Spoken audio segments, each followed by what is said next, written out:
So now I'm going to show you how to make the most delicious dessert. It's called Knafeh, and it's basically a baked custard. So we start by greasing our pie tin with some butter.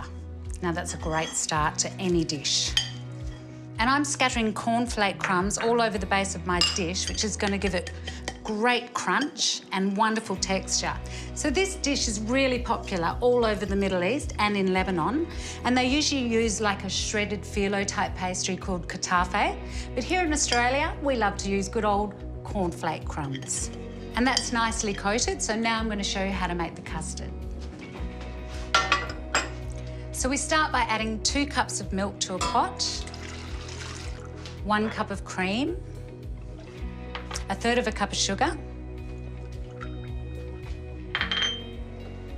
Then I'm going to add some rose water and some orange blossom syrup, which is going to give it that beautiful, authentic flavour.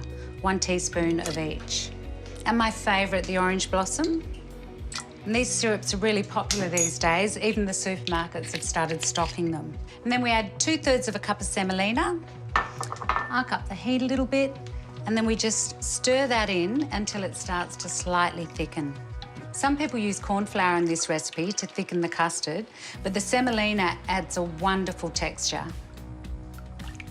So as you can see, this is thickened beautifully. At this point, we add the cheese, and I'm using mozzarella.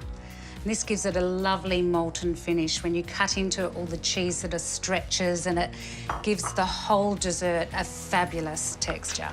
That's ready to go in. Just spoon that out into the dish. Now, my kids fight over that. Okay, now we'll just spread that out evenly. And then we top it again with the cornflake crumbs.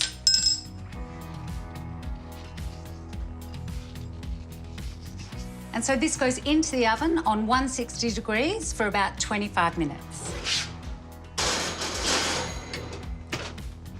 And now to make the rose syrup, which we pour all over the Knafeh once it's baked.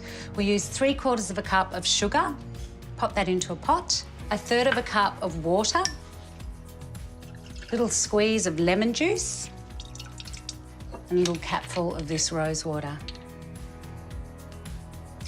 And it's as simple as that. We just turn on the heat and cook it for about 2 to 3 minutes until it thickens.